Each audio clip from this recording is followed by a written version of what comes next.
Every night, just as the world quiets down, that's when the noise in our heads can get overwhelmingly loud. We've all been there, lying in bed, staring at the ceiling, trapped in a loop of endless thoughts about what we did wrong today and what tomorrow might bring. It's exhausting, isn't it? Well, you're not alone in this mental marathon. Overthinking is like having an itch you can't scratch, and it can steal away both your night's sleep and your daytime peace. But what if I told you that there's a way to quiet those noisy thoughts? Today we dive deep into the wisdom of Stoicism, an ancient philosophy that's as practical today as it was thousands of years ago. This isn't just about historical concepts, it's about real tools that can help us lead a calmer, more focused life.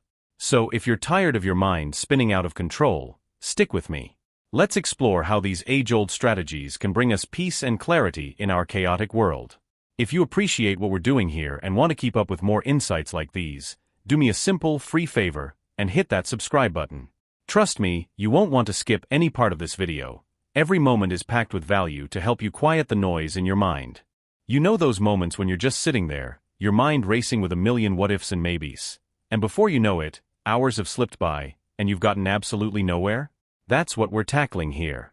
Stoicism teaches us a powerful antidote to this paralysis by overanalysis, prioritizing action over endless thought. Think about the Stoic philosopher Marcus Aurelius, who said, "The secret of all victory lies in the organization of the non-obvious." Marcus wasn't just about thinking things through, he was about doing things that make a real impact. So, how do we apply this? It starts with recognizing that action inherently moves us forward, whereas overthinking often spirals us into stagnation. Have you ever noticed that when you finally decide to take even a small step forward, it's like a weight lifts off your shoulders? That's because action is liberating. It breaks the chains of procrastination and doubt. Here's a personal story for you. I once had this idea for a project. I spent weeks just thinking about it, planning every detail in my head. But guess what? It never went anywhere because I was too caught up in trying to make it perfect. I was stuck in analysis paralysis. The moment I started to take action, even small actions like jotting down some notes or discussing the idea with a friend, things started to shift. It wasn't perfect, but it was progress. The Stoics believed that we control our actions, but not always the outcome. By focusing on what we can do right now, we reduce the overwhelm of trying to control every possible future scenario, which, let's be honest, is impossible. Each action you take teaches you something new, brings new insights, and yes, sometimes new challenges, but always movement. Every step you take is a learning opportunity, a chance to adapt and adjust. And here's something else to think about: action feeds confidence. Each time you act, you prove to yourself that you can move beyond your fears. You build momentum, and suddenly, what seemed impossible starts to look pretty doable. Remember, in Stoicism, there's a lot of talk about living according to nature, and it's only natural to learn and grow from what we do, not just from what we think. So, what small action can you take today? Maybe it's making that phone call you've been putting off, sending an email, or just organizing your workspace. It doesn't have to be a giant leap. Tiny steps are still steps. The key is to keep moving. Don't let your thoughts hold you back. As Seneca said, it is not because things are difficult that we do not dare, it is because we do not dare that they are difficult. By embracing the Stoic way of valuing action over analysis, we empower ourselves to live more fully, more bravely, and with a clear sense of direction. So, let's put those plans into action. Let's make things happen. You'll be amazed at how much more you can achieve when you shift from overthinking to doing. The idea comes straight from the Stoic teachings, particularly from Marcus Aurelius, who often reminded himself in his meditations to keep his ego in check. He wrote, "You could leave life right now. Let that determine what you do and say and think."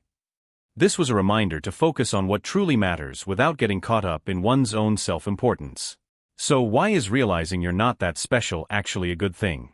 Well, it's about understanding that the world doesn't revolve around our actions as much as we think it might. Most people are far too busy dealing with their own lives to be overly concerned with what we're doing. This is a game changer when you grasp it fully because it means you can stop overthinking how you're perceived. Have you ever hesitated to post something online because you were worried about what people would think? Or maybe you've been afraid to start a new project or go after a job because you're scared of criticism or failure, believing everyone will notice and judge you?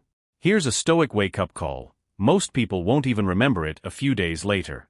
Everyone else is too busy navigating their own challenges.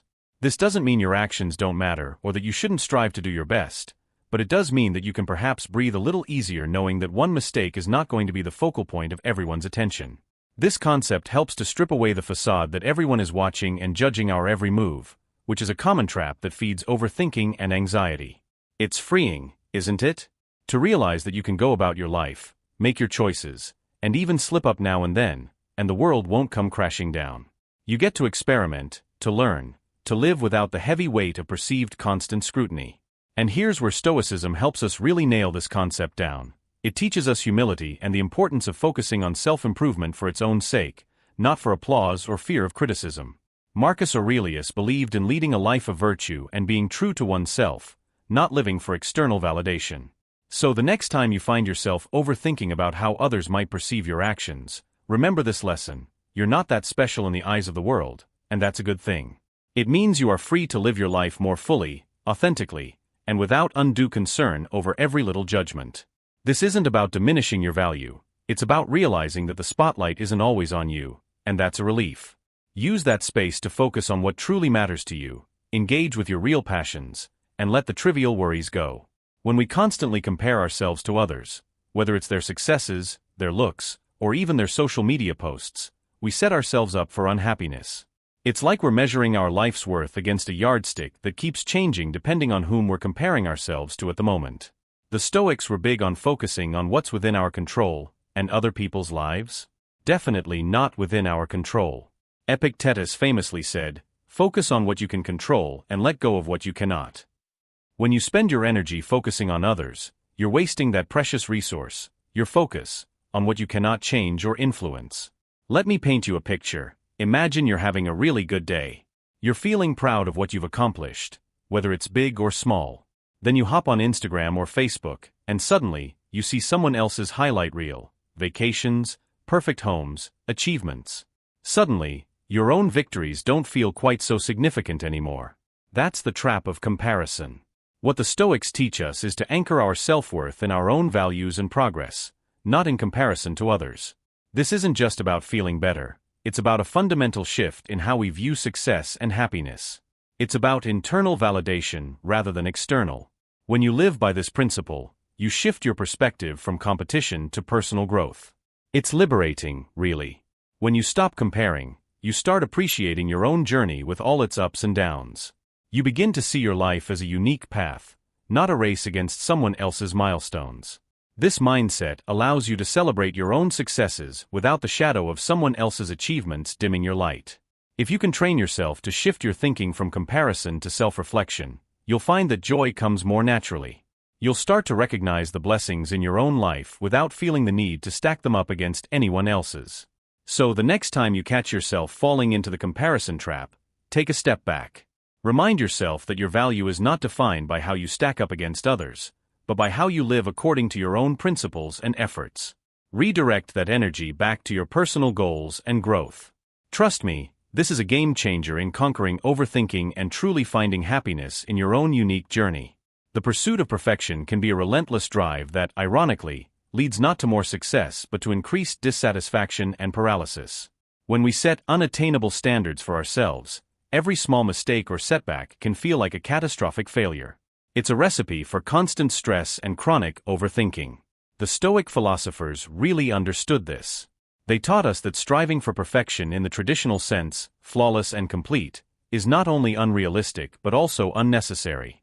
Seneca put it this way: we suffer more often in imagination than in reality. He was getting at the idea that our pursuit of an imagined state of perfection causes us much more distress than the actual imperfections of life. Think about that for a second. How often have you agonized over getting something just right, only to realize that the effort was causing you more anxiety than the results warranted? Stoicism teaches us to focus instead on progress over perfection. It's about doing our best in any given moment, knowing that good enough is often more than sufficient. This isn't about settling for mediocrity. It's about recognizing that perfectionism can be a barrier to taking action, to learning, and to growth. When we let go of the need to be perfect, we free ourselves to be better, to learn from mistakes, to adapt, and to improve in a more meaningful and sustainable way. For example, let's say you're working on a project, and it's just not coming together the way you envisioned it. The The perfectionist in you wants to keep tweaking, revising, and agonizing over every detail. But the Stoic approach would be to step back and ask, is this the best I can do with the time and resources I have right now? If the answer is yes, then it's time to let it go and move on to the next task. By focusing on progress, on what we've accomplished rather than what we've left undone, we build a healthier, more productive mindset. This shift helps us to overcome the paralysis of perfectionism, which is often the root of overthinking. We stop seeing mistakes as failures and start viewing them as opportunities for growth. So, take a moment to reflect on where perfectionism might be holding you back. Is it stopping you from starting a project, finishing one, or maybe even from trying something new altogether? Recognize that by chasing perfection, you might be missing out on the very real progress you could be making. In the end, the goal isn't to be perfect, it's to be better than you were yesterday. And that's something truly worth striving for. The story of Stoicism teaches us that the key to mastering overthinking lies in action, humility, focusing on ourselves, and embracing imperfection. When we apply these lessons, we find that life becomes not only more manageable but also more fulfilling. So what's the next step for you? It's time to apply what you've learned today. Start small, maybe take one piece of advice from this video and see how it feels in your life. And if you found this video helpful, don't forget to give it a thumbs up and share it with someone who might need to hear this message too. Remember, conquering overthinking is a journey, not a destination. Take it one step at a time, and you'll get there. Thanks for watching, and until next time, stay strong and stay stoic.